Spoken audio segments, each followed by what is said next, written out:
Let's rock, baby. Welcome back, Amiibros, to Devil May Cry, and happy 2021! Before I can start the year off proper with a new Let's Play, there's an extra video that needs to be done first. Last time, we sealed Mundus back to the demon world, preventing him from taking over the human world.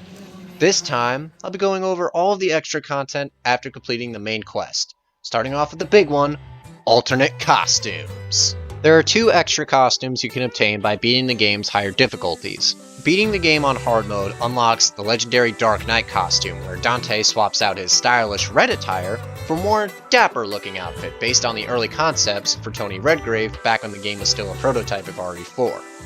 While the outfit is quite nice, it's so much more than that. Selecting the legendary Dark Knight costume gives you a few perks exclusive to the costume. Said perks include a new devil arm, the Yamato, and a pair of pistols, Luce and Umbra.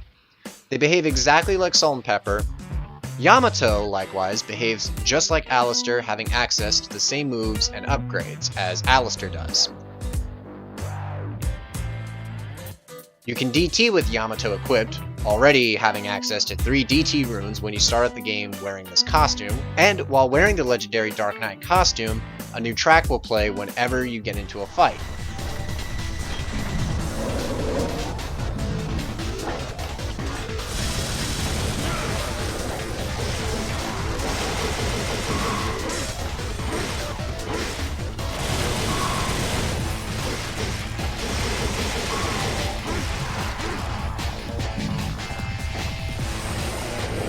Your DT also changes to resemble that of Sparta. Contrary to this transformation, you're not actually playing as Sparta though. This is just Dante's interpretation of what his father looked like, but if you want more details on the costume, a YouTuber called Fourth Snake explains this a lot better than I. The next costume, which can only be obtained by beating the game on the highest difficulty, Dante Must Die, is Super Dante. Unlike Legendary Dark Knight, this costume doesn't come with any exclusive weapons, but rather an exclusive ability. That ability is Unlimited Devil Trigger.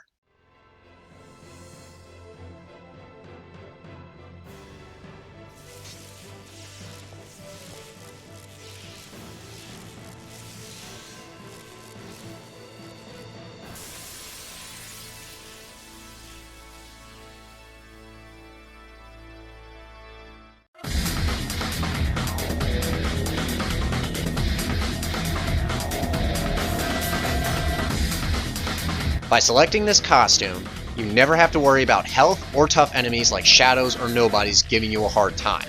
Your DT runes will never deplete once you go into Devil Trigger. It's quite the reward, but only if you're a true master at DMC1's difficulty.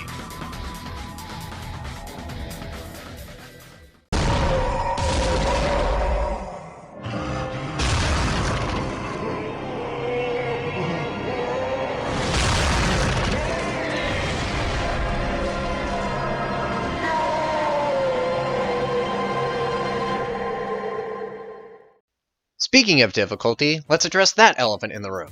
There are a total of 4 difficulties for Devil May Cry 1. Easy, normal, hard, and of course, Dante Must Die mode, which will appear in every single Devil May Cry game from here on out.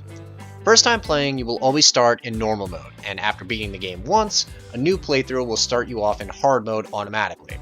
But you're probably wondering how to access the easy mode. After all, when you start the game, there's only really 2 options. In order to play on the easiest difficulty, you first have to unlock it by using a Vital Star, or a Yellow Orb in the first mission, a Yellow Orb during the second mission, or 2 Yellow Orbs during the third mission. Only then will the game give you the option to play on easy. Yeah, cause that's not overly specific. Though, if you are having a hard time on normal mode, be it the controls, the enemies giving you a hard time, or you're unable to fully grasp the combat, easy mode has your back. For starters, the combat is simplified, where all you have to do is just keep pressing the attack button and you'll execute combos no problem. You don't need to learn the timing of button presses or be in a certain direction in order to execute them properly. In addition, Dante will also automatically lock onto enemies whenever you utilize your guns, and Dante's DT recovers health at a faster rate. But it doesn't stop there. Oh no. as Dante has greater defenses and a longer health bar to boot. Finally, tougher enemies like the Fetish, Frosts, and even the dreaded Shadows are removed whenever you select easy mode. There is indeed a god. While this mode is very beginner friendly, I do feel it spoils the first time player with how much it changes the overall game. Yes, the yellow orb system is a bit of a pain to deal with, but the hoops you have to go through just to unlock easy mode are weird, but I won't spend too much time harping on it. It's there, and now you know how to unlock it. But if you're interested in difficulties that don't hold your hand, then hard mode and Dante Must Die mode are the modes for you. Hard mode isn't all that special, enemies hit harder as well as having new formations. For example, you'll be facing Death Scissors during Mission 4 and Shadows during Mission 2, stuff like that. And your Devil Trigger recovers less HP. Now, if you want to put some real hair on your chest, you play Dante Must Die mode.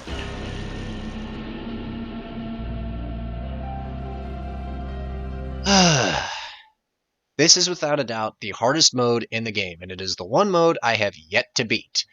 In addition to enemies dealing double the amount of damage, as well as your Devil Trigger not recovering any health, enemies also gain access to their very own Devil Trigger, meaning they have increased defense and damage on top of that, and they're also more resistant to stun and launches.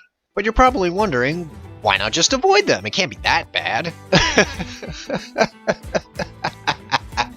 On Dante Must Die mode, it don't work like that, not in the slightest.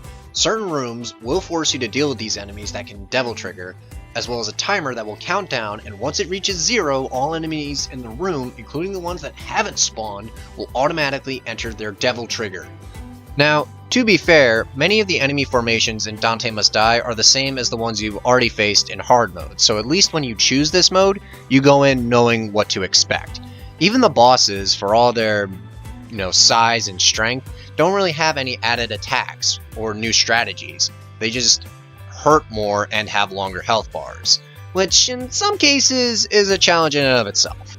Now, despite all of the added challenge, this mode isn't impossible. You can beat it. Plus, once you beat it, you unlock something very, very special. I do not recommend, though, that you go in with a vanilla Dante. No, absolutely not. If anything, go in with as much health, DT runes, and upgrades as humanly possible. Anything to make the climb less cumbersome is a good thing in my book. This leads very snug into my next topic because I'm just on fire with transitions lately. Achievements! Only accessible in the HD version of DMC1, which is what the Switch version is based on. Fortunately, none of the achievements are too difficult to unlock. Basic ones like collecting a certain amount of red orbs, buying all the moves for a devil arm, and increasing Dante's health to the max. Again, basic stuff that you can fully unlock after 2 to 3 playthroughs. There are also music tracks. It's not the full OST, more so the atmospheric tracks that play throughout the castle. I do wish they had actual names though, instead of generic forgettable titles. What's not so forgettable is the concept art for the game. You've got 3D renders of the characters and demons, excluding the shadows, as well as some stylish 2D art of what the castle looked like, unused outfits for Trish, and cut enemies that I'm personally glad were left as a drawing. Looking back though, it's fascinating to see a few assets from this game's concept art used in later entries.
But that's all the stuff at your disposal as you play and beat the game after the first playthrough. Though there is one last thing I'd like to discuss before signing off. Back in 2004, a company by the name of Dreamware published a Devil May Cry comic that ran for 3 issues with a fourth on the way before getting canned due to the company going bankrupt. It was loosely based on the events of the first game, with certain plot points getting fleshed out, like Sparta's revolt against Mundus, Nello Angelo receiving focus for a couple of pages, and Dante having more interactions with Trish. Despite me wanting more story out of DMC1, I haven't felt compelled to read these comics. For one, the comics are largely considered non-canon, and they fetch quite a high price. Seriously, expect to pay a damn premium if you plan on owning the physical versions of these books. I'm aware there are sites that have the books that allow me to read them for free, but this leads into my last point about the books. I'm just not a fan of the artwork. It's not that appealing to me. A shallow reason, I'm aware, but the art, while adhering to the gothic art style the series is known for, it doesn't look right to me, and at some points looks downright dull or ugly. And with that, I think we're done. Thank you all so much for sticking with this playthrough, and I hope you all enjoyed it, and look forward to what else I have in store. It's a brand new year with new possibilities. I'll see you guys and gals in the next one. Take care.